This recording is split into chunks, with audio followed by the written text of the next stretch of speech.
Tuhan bersamamu. dan bersama rohmu. Inilah Injil suci menurut Matius. Dimuliakanlah Tuhan. Sekali peristiwa, Yesus membawa Petrus, Yakobus, dan Yohanes saudaranya. Ia naik ke sebuah gunung yang tinggi bersama-sama mereka. Mereka sendirian saja. Lalu Yesus berubah rupa di depan mata mereka.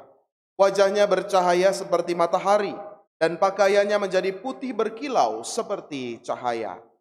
Lalu tampaklah kepada mereka Musa dan Elia sedang berbicara dengan Yesus. Kata Petrus kepada Yesus, "Tuhan, alangkah baiknya kita berada di tempat ini. Jika engkau mau, biarkan aku dirikan di sini 3 kemah. Satu untuk engkau, satu untuk Musa, dan satu untuk Elia." Sementara Petrus berkata begitu, tiba-tiba turunlah awan yang terang menaungi mereka, dan dari dalam awan itu terdengar suara yang berkata, putraku yang terkasih, kepadanya lah aku berkenan, dengarkanlah dia.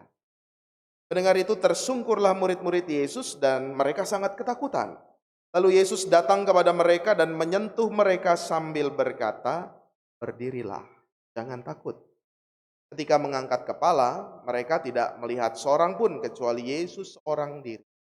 Pada waktu mereka turun dari gunung itu, Yesus berpesan kepada mereka, "Janganlah kamu ceritakan penglihatan itu kepada siapapun sebelum Putra Manusia dibangkitkan dari antara orang mati." Demikianlah sabda Tuhan. Terpujilah Kristus.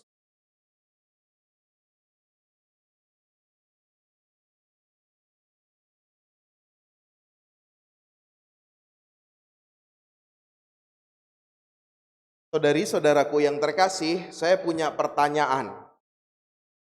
3 murid Yesus yang diajak naik ke atas gunung, yaitu Petrus, Yakobus, dan Yohanes. Pasti mereka ini masih muda-muda bersama dengan Yesus, kenalnya dengan Yesus.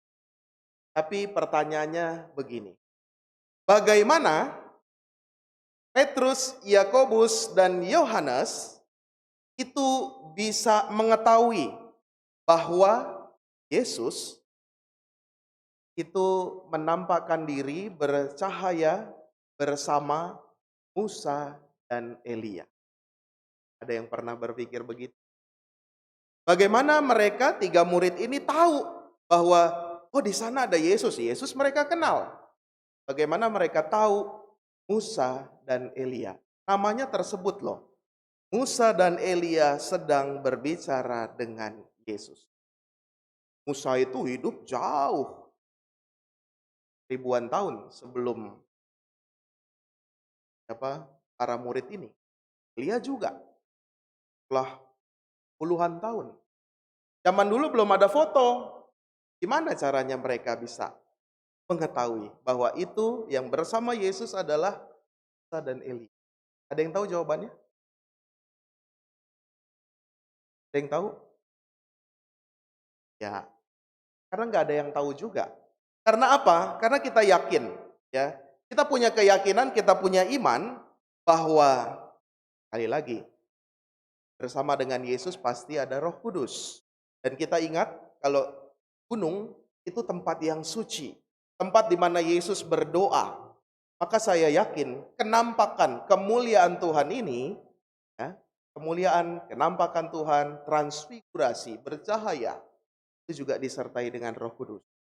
Maka para murid ini juga diterangi dengan Roh Kudus, sehingga mereka mengenal, itu bersama dengan. Tapi yang menarik, saudari-saudaraku, begini. Perkataan Petrus kepada Yesus, "Tuhan, betapa bahagianya kami berada di tempat ini." Pasti di puncak gunung. Dan gunungnya yang tinggi. Di antara bukit-bukit di situ, gunung itu yang tertinggi. Bisa melihat segalanya. Bisa melihat dataran, perkebunan, sawah yang lapang. Lalu kata, "Tuhan, kayaknya lebih enak.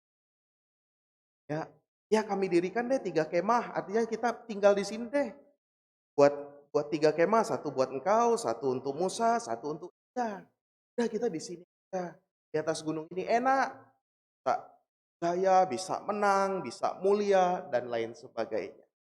Saudari-saudara, apa yang dikatakan oleh Petrus ini apa? Sadar atau tidak? Sadar atau tidak? Kita dalam hidup juga demikian. Kita dalam hidup berusaha berjuang untuk membuat hidup kita itu berada dalam kemuliaan, berada dalam kebahagiaan, berada dalam kenyamanan, berada dalam kesuksesan. Salah? Enggak.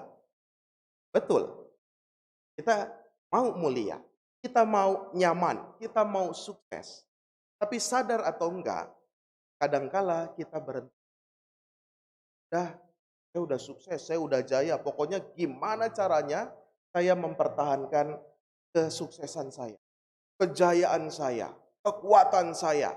Atau mungkin zaman sekarang, bagaimana saya menjaga kecantikan saya, bagaimana saya menjaga kegantengan saya. Wah, biar saya good looking. Lalu dari saudara katakan apa? No, jangan bangun kemah. Jangan bangun kemah. Dan halus sekali bagaimana para murid diajak Yesus untuk. Maka sadar atau tidak kita berada dalam zona kemuliaan, zona kesuksesan. Kita semua mencapai itu. Maka bersyukurlah kalau kita sekarang ada dalam zona itu, waduh lagi jaya-jayanya, usaha lagi untung-untungnya, badan lagi sehat-sehatnya, kaki lagi kuat-kuatnya, pokoknya jalan kemana, gak ada tapak deh, yang pokoknya jalan kemanapun. Sana sini, pokoknya nggak bisa diem kakinya. Karena masih kuat, masih jaya. Oh cantik, oh ganteng, oh badannya masih kuat, oh segalanya masih bisa makan ini, bagaimana jaya. Gak apa-apa.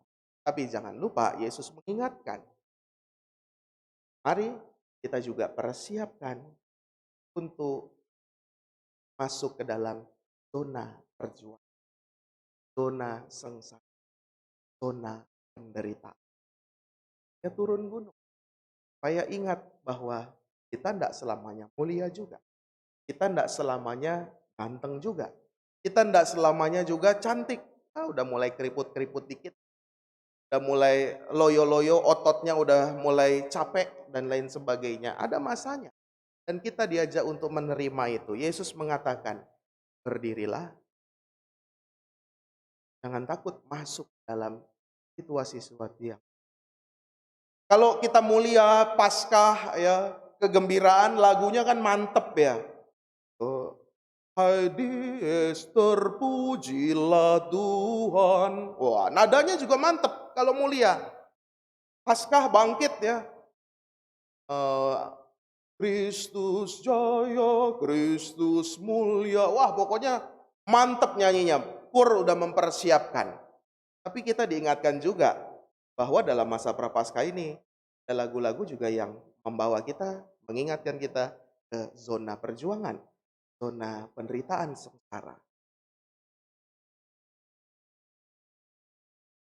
Wah, atau kepala yang berdarah, bahwa hidup kita juga. Tapi saudari-saudara, buat kita yang masih berjuang,